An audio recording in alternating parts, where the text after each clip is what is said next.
Who are our greatest presidents? What lessons can the modern-day business leader learn from our 46 chiefs of state? Find out in this podcast series with Tom Fox and Richard Lummis to delve into the great and not-so-great presidents to mine their successes and failures for today's business executive. Richard Lummis, and I'm here with Tom Fox for another discussion on how to improve our leadership skills. Today's discussion is a continuation in our series on Presidency of the United States. Continuing with the little-known Gilded Age Presidents, we'll be talking about James Garfield, our 20th president, who served for less than a year in 1881. Garfield was born in 1831 in Cuyahoga County, Ohio, son of a wrestler who died when he was 2. Grew up in poverty and was mocked by the other boys for being poor and fatherless, which left him sensitive to perceived slights the rest of his life. He escaped mainly through reading and remained a voracious reader for his life. He left home at the age of 16 to work on a canal boat, an incident which was later mythologized by Horatio Alger in his presidential campaign biography. After 6 weeks, he returned home, probably as a result of contracting malaria. His mother convinced him to return to school instead of going back to the canals. He's shown as a student at Goldbug-a Academy, I'm not sure how that's pronounced, especially in languages and oratory. He had a religious awakening at a camp meeting and was baptized in 1850, and he then enrolled at the Western Reserve Eclectic Institute, run by a group called the Disciples of Christ. Initially, he worked as a janitor to help pay for his education, but he was such a good student that he was hired to teach while still a student. While there, he also wooed his future wife, Lucretia Rudolph, while teaching her Greek. He supplemented his income by preaching in nearby churches. 1854, he transferred to Williams College in Massachusetts, and after his first term there, he was hired to teach penmanship at a school in Pownell, Vermont, where previously Chester Arthur had taught. As an aside, he could write legibly with both hands, and he could write Greek with one hand while writing in Latin with the other. That's actually one of the few facts I knew about him before we started. He graduated from Williams as salutatorian in 1856, returned to Ohio.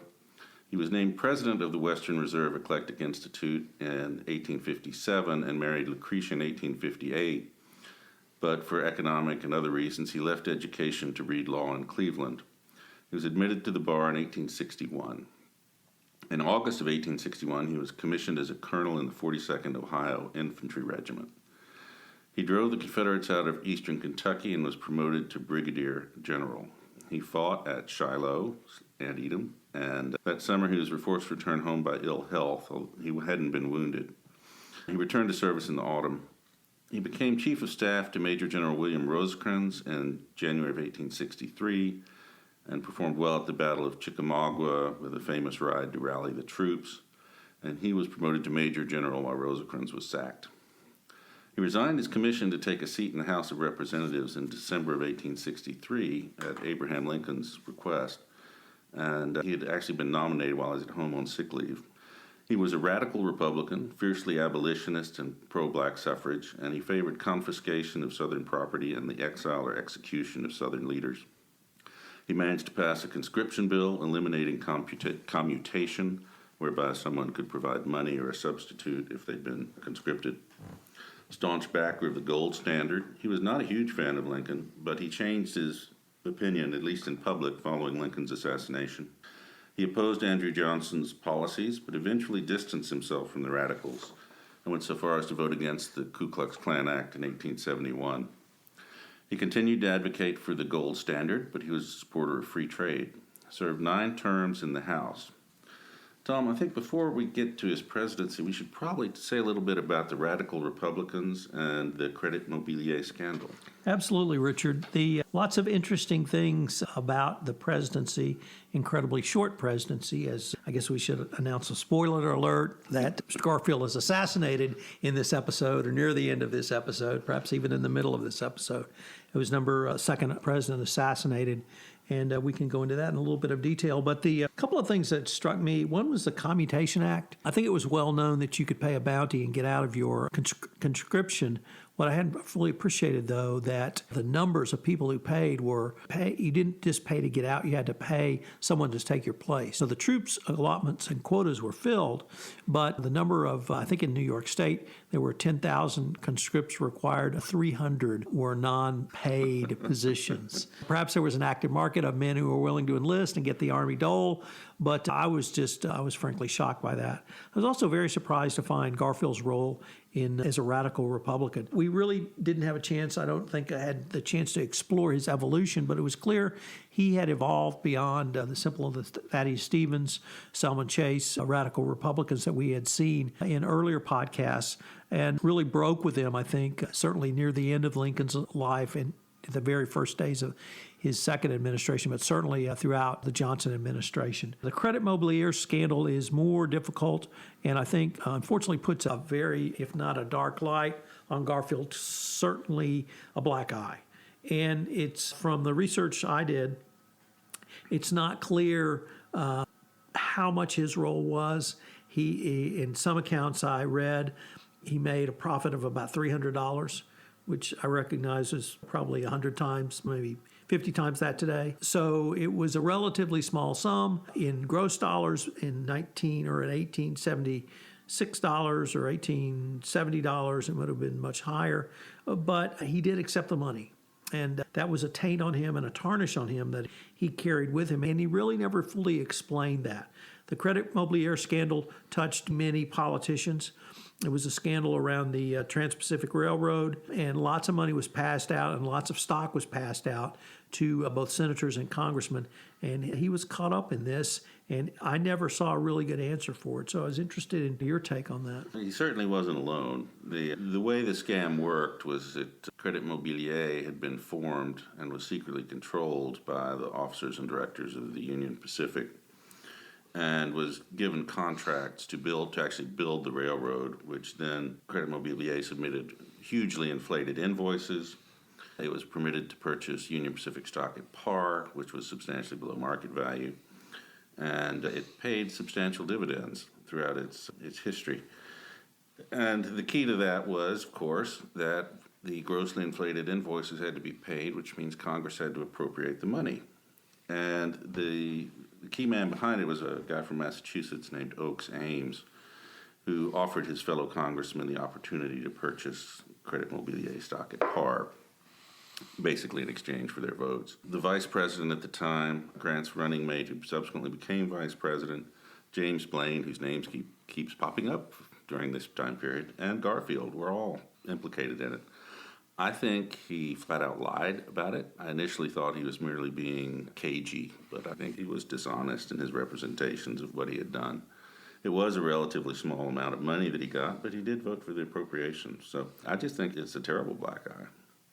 Among other things in his past that I skipped over, he was a member of the Electoral Commission that had given Hayes the presidency. He also voted for what was called the salary grab, where Congress gave itself a retroactive pay raise, which caused a great deal of outrage because there were a lot of lame ducks in Congress at the time who basically were looting the Treasury. And he supported that.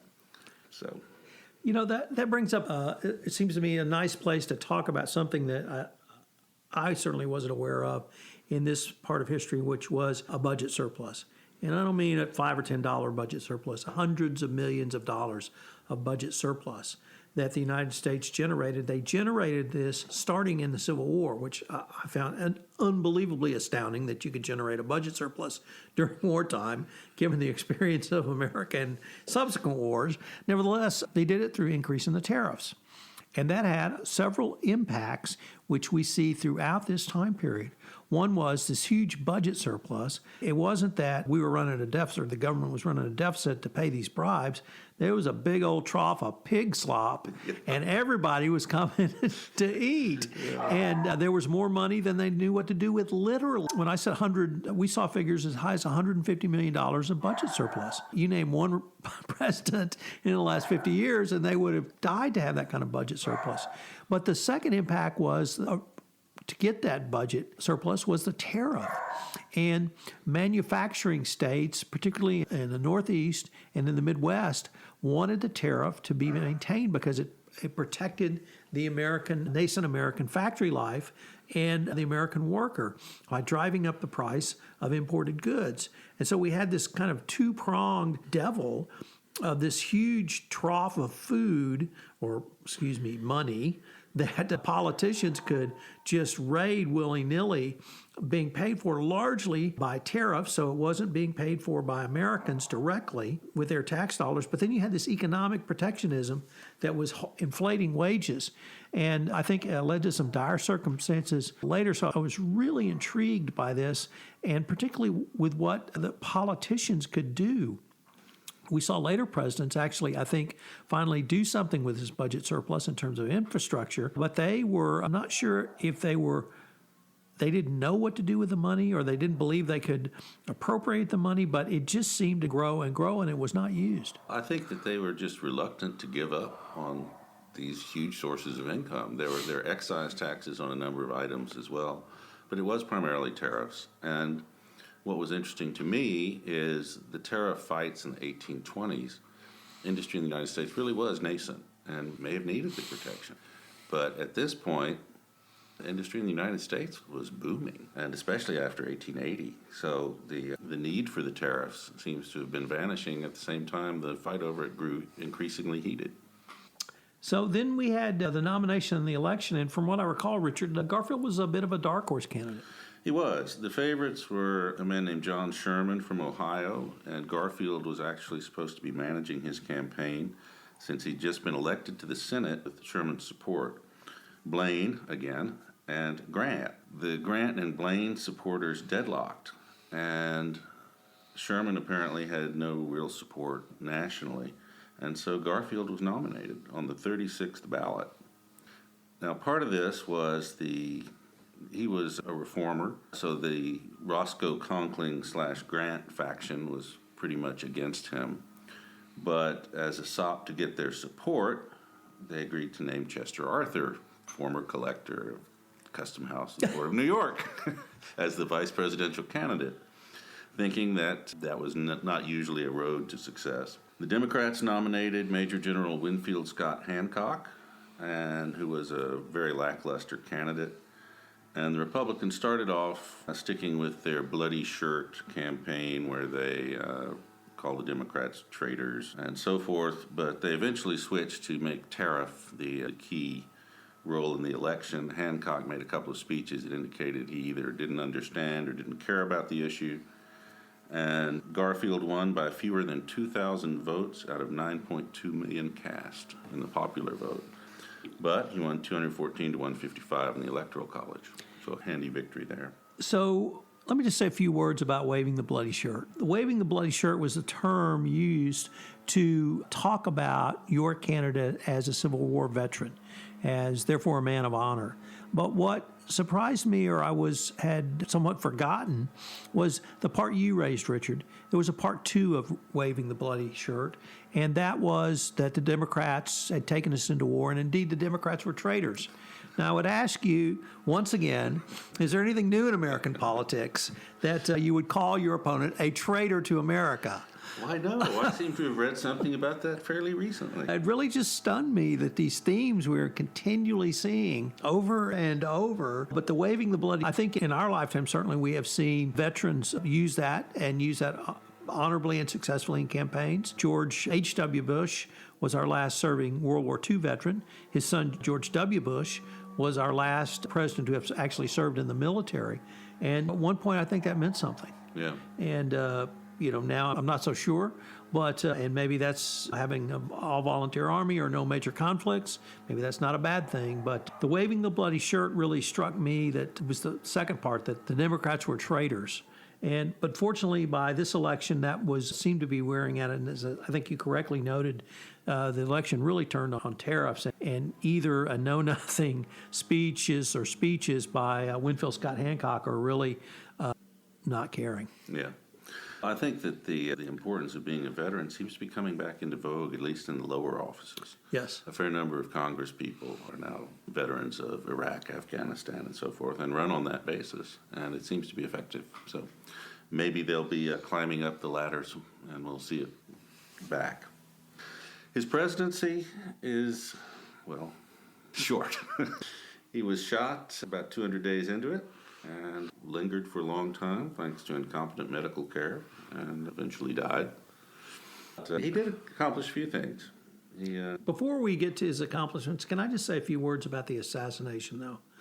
Because, and this is for all you compliance practitioners listening out there, as everyone in America knows, and everyone in America knew at this point in time, Abraham Lincoln had been assassinated, and he had been shot, and he died in office. Every schoolboy learns that to this day. Apparently, there were no lessons drawn from that because there was no security with the president, and indeed, part of his job was to meet the public on a routine basis. But I was just stunned to find, I thought somehow the assassin, I believe Mr. Guiteau, Charles Guiteau, had been able to sneak into a group and get around some security guards, and a failure of security. It was not a failure of security. There was no security. And that's just not acceptable when you have your CEO is gunned down and you take no steps. I don't mean inefficient or ineffective steps, but you take no steps to protect your next CEO. I guess that's what really struck me about the assassination. There were several things that struck me about it. Guiteau had sought a patronage office. He thought he should be, I think, consul to France or something, even though he didn't speak French. And he had actually met personally with Garfield at least once. And he'd met several times with the Secretary of State on the matter before being told that he was not going to get the office. And he apparently shot Garfield in the belief that Arthur would pardon him in exchange for becoming president and give him the office that he wanted. Insanity defenses not being what they are today, he was subsequently hanged. But anyway, it tarnished Arthur's ascent to the presidency because there was some implication that he was involved, although there's absolutely no evidence he was. But yeah. So failure on so many levels. On to the presidency. So there was a couple of things that struck me about Garfield. One, that, and this really ties into the leadership discussion, in spite of the fact of his credit missteps, I thought he really moved towards certainly civil service reform and picked up where Hayes was not able to conclude and move the ball forward on civil service reform. We spoke about the post office corruption in a prior episode. He was able to clean up the post office corruption. And then there was one other incident that I once again have to bring to an attention, that this just struck me as nothing really ever changes. And that was the nomination to the Supreme Court of Stanley Matthews. And Matthews had been nominated to the court by Hayes, but he was nominated Hayes last year, and the Senate, amazingly enough, wouldn't even take up the nomination. Now, I'm not sure if that's ever happened before, but it happened. And it certainly happened since. It certainly happened since. So that was point one. But here's the other thing about why Matthews had trouble getting confirmed as an appointee to the Supreme Court. He had been involved in the prosecution while district attorney of a newspaper editor who had assisted runaway slaves some 21 years before. And he was a fervent abolitionist himself. He was simply doing his duty as district attorney to enforce the law. So for those who look back on, I guess if you have politicians that are between 75 and 85, they're going to have a long career, and they may have done things in the past that may not look good in the eyes of current news and current events, or may not look good in your eyes if you didn't live when those prior events happened. But here we had literally a Supreme Court nominee denied even a hearing because of something you said absolutely spot on, doing his job some 21 years before, or at this point 22 years before, and a firm abolitionist. I just shook my head when I read that one. He was confirmed He by was one vote. Eventually confirmed, though. But there were a couple of other things. In addition to the civil service reform, there was still an ongoing debate on the tariff. And also a debate on something that we had talked about in earlier podcasts, which is the gold standard. But this debate really came to the fore in this era of U.S. presidents. And should the U.S. currency be backed on a dollar basis by gold or silver even? And Garfield was a gold bug. He believed that there should be full backing of gold. And the United States stayed on the gold standard, I believe, until the Roosevelt presidency. So it was quite a long run for the gold standard. Nixon. And that we'll be coming back to that over the next several presidencies. Yes. It remained a huge sticking point in American policy. The other thing that he did, which I thought was way ahead of his time was his proposal for universal education funded by the federal government. He was especially concerned. Reading his quotes, he would not pass muster for some of the things he said about black Americans, but he was terribly concerned that the governments in the southern states were not educating them quite correctly. And his solution to that was for the federal government to take a role in education. I was really intrigued by that with Richard H. My parents were both teachers, so it was very important in my household growing up, and I was not aware of his role in advocating this. And he saw education of newly minted citizens, largely African Americans, as a way for them to not become a class of peasantry, as he phrased it, within the United States. He had been a teacher. You mentioned in the opening, when you went through his background, education was very important to him. Books were very important to him. And he had gone on to pinch hit, substitute teach at various locations. So this was obviously something that was very important to him. But I was really struck by his analysis of at least part of the problem was a lack of education and a solution to that problem, which was far ahead of its time. Yeah. And so I think his very brief presidency is one of those that gives rise to a lot of counterfactual kind of speculation. Could he have gotten that through? Probably not, but it would have been interesting. There were several hints of directions which I'm not sure I would call progressive, but they certainly were not regressive. We didn't even touch on foreign policy and, most importantly, naval reform that he started and increased under later presidents. And I guess I certainly knew he was one of the assassinated presidents, and I knew him for that reason. I knew he was assassinated by a disgruntled potential civil service candidate, all of those stories. But he had a lot of very interesting ideas that, had they come to fruition, I think really could have made a much different and outstanding mark. This was in spite of what I believe was his ethical misstep around Credit Mobilier. Yeah, I think we agree on that. And it's just one of those fascinating what might have been kind of speculations. A lot of historians apparently don't even rank him among presidents because he served for such a short time, which may be the fair way to look at it. Presidential Leadership Lessons was recently awarded by the Communicators as a podcast of distinction, and we're certainly thrilled to have won that award.